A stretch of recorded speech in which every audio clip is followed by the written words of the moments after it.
Hey guys, college football update, week 8 special edition, straight from Des Moines, Iowa. Sorry it's a little late this week, but I was traveling, just didn't have time to do it before I left home. So doing it from the hotel, because why not? So Notre Dame was off this week, best week of the year. Don't have to worry about them losing. Because they've done that a lot to me over the past 30 years or so. So it's just a great week and I don't have to worry about it. But let's talk about the games that were exciting this past week. Of course, we're going to start with Purdue, Ohio State. Listen, I've been talking about it with you guys for weeks. I mean, look, I don't like Purdue. I mean, I'm a Notre Dame fan, but I love watching Rondale Moore play. Rondale Moore is absolutely unbelievable. Should not be at Purdue. There is absolutely no way that Purdue would normally get this kind of talent. But if you have not watched a Purdue game, hopefully you did watch that Ohio State game, but if you have not watched a Purdue game, you got to watch this guy play. He's absolutely unbelievable to watch. I think he had 400 total yards, maybe a little over 400 yards for the game.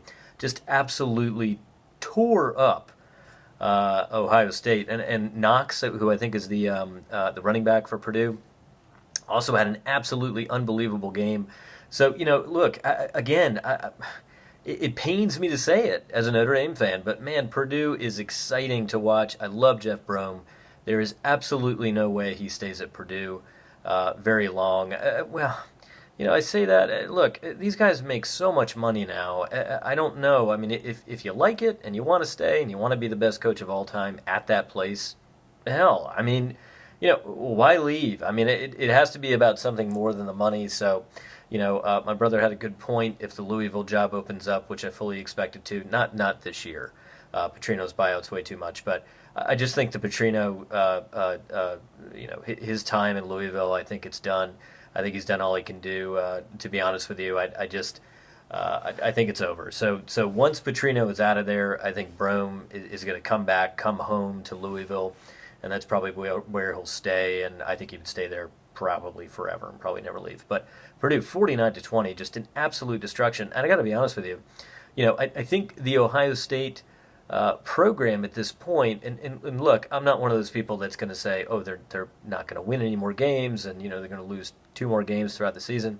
I don't necessarily see that happening, but I can tell you, it's not good. I mean, it's definitely not a good look. We've seen them lose before. We certainly saw them lose to Iowa last year, got destroyed, but Iowa is always Iowa's a very physical team, a little bit of a different trajectory than a Purdue would be. Purdue should not be able to manhandle you on the offensive and defensive line, and that's exactly what happened. So I'm interested to see what happens from here for Ohio State. No predictions. I'm just interested. And Purdue, I talked about it. 6 or 7 wins, absolutely think they can get there now, but maybe more at this point. Purdue doesn't really have any fans, but if they did, they're excited right now. So let's move on to Nebraska. Listen, so here's the thing, and I'm going to. Nebraska beat Minnesota for their first win, so I watched that game, and I also was watching the Alabama-Tennessee game, and I can tell you the difference between Scott Frost and Jeremy Pruitt. And here's the difference: Scott Frost, when they beat they beat Minnesota, said to his team, and again, I'm not quoting because I'm paraphrasing. So proud of these guys. They've done everything we've asked them to do. I'm just so happy we could get this win. Okay? Didn't badmouth them after they lost their games. Basically just said, "Hey, look, we're learning. We're trying to get better. We're so close. We're gonna do what we need to do."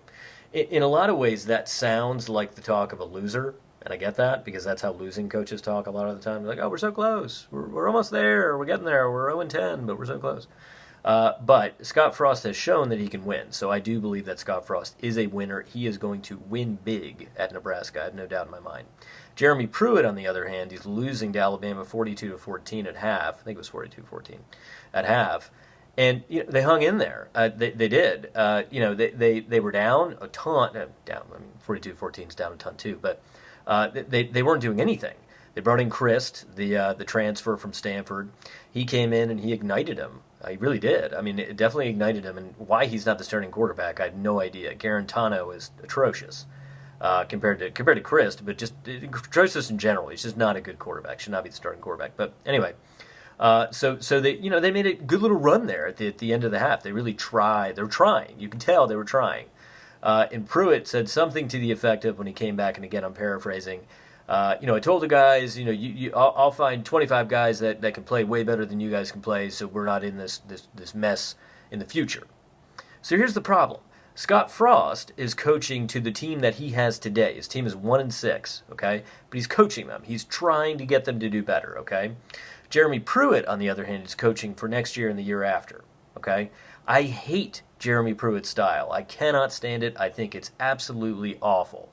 Because the reality is, those guys did not pick you. Everybody says this, but it's true. They didn't pick you, okay? You're there. They stayed there with you. And they're trying. You could tell they were trying. You could absolutely tell they were trying. It doesn't take a coach to be able to tell when a team is trying or not. Tennessee was definitely trying. So I hate the fact that Pruitt came down on him as hard as he did. And I'm going to tell you this right now, and you guys remember this prediction. Scott Frost will be a hell of a lot more successful than Jeremy Pruitt. It doesn't matter that he's not in the SEC. That doesn't matter. That's not the reason he's going to be more successful. He's going to be more successful because guys are going to run through a wall for him. And that will happen. Okay? So just remember I said it. Scott Frost is going to be highly successful at Nebraska. Can't wait to see it.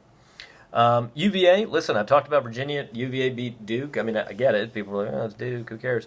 UVA loses that game, 2 years ago. They don't win it. They're 5-2 now. I'd said this again. I'd said this as well. Bronco Mendenhall is a hell of a good coach. He's got UVA going in the right trajectory. They absolutely will win 6 games, and I'm going to make this prediction as well. Even though it's at Virginia Tech, Virginia will beat Virginia Tech. It will happen. I see it happening. Don't know why. I just feel it. Okay? It will happen. Probably because Virginia Tech's not really that good. And Virginia's not that great either, but that's not the point. I feel like Mendenhall's got the boys playing well, so I think that's going to happen. Michigan beats Michigan State 21-7. A lot of people were talking about the antics before the game, the Michigan State march, and they're arm in arm and didn't go around the Michigan player and blah blah blah. Look, I don't know. I don't know the background of it. I really have no idea. I mean, it's a rivalry game. These things happen. Did I think it was a little ridiculous for Devin Bush to mess up the midfield, the middle of the field for Michigan State before the game? I guess. I don't know. I don't know that I care. I mean, does anybody really care about this rivalry outside of Michigan? I mean, I highly doubt it. So I don't know that it really matters. And I mean, it's Michigan State. And look, there's nobody that dislikes Michigan State more than me. Okay, so I don't really care. I've always felt that Michigan State's been a little crybaby-ish about most things. Look, let break arms for 2 seconds and just don't cause a commotion. What was going to happen? What did you think was going to happen? So in my mind, and D'Antonio's right there, so he's seeing the whole thing. He's right behind him, so they knew what they were doing. It was obvious, and it's just some rivalry BS. But as far as the game, Lewerke was awful. Just could do nothing in that game. And by the way, I'm not used to wearing glasses, so it's kind of freaking me out here. Lewerke was just terrible in that game. So didn't see a whole lot going on there, but yeah, Michigan played well, but we'll see. I don't know. I'm still Michigan has a great defense. I think their offense is okay, but we'll see what happens. LSU beating Mississippi State. A lot of people are loving this win for LSU. I really don't know why. I mean, Mississippi State, Fitzgerald cannot pass the ball. He literally cannot throw the ball. So when you have a quarterback who cannot pass the ball, and trust me, this is coming from a Notre Dame fan who understands this. Okay, I mean, they're one-dimensional. I mean, you beat them, great. Mississippi State, to me, is extremely overrated and has been overrated the entire season. They really haven't done much. I believe they beat Florida, which is fine. That's a fine win, but that's it. So other than that, don't really see them doing a whole lot. And sure, it's a fine win. I'm not making fun of LSU by any means. I think LSU is playing a hell of good football right now, but I just don't think it's as good a win as some other people think it is. That's just my opinion. Again, if you don't have a quarterback who can't throw, if you have a quarterback who can't throw, then you really don't have a quarterback. So, one thing to leave you with, and I mentioned this, I think last week, maybe 2 weeks ago, Buffalo, 7-1. 7-1! How does anybody win 7 games at Buffalo? I'm telling you, if you guys have not watched a game, watch a game that's at Buffalo. It is so depressing. I have no idea how he gets anybody even there. It's atrocious. But somehow, Lance Leipold has won 7 games at Buffalo, and I guarantee you he's going to win a lot more than that before the season is out. So I'd be a little surprised if they even lost. So it could be 11-1. going into the MAC title game, which is very exciting. And I really look forward to seeing where Leipold lands next. I'm going to make a prediction. Could be Rutgers, because Rutgers is absolutely terrible. So they're going to need a coach. Could be Rutgers. All right, guys. I will talk to you next week. See you.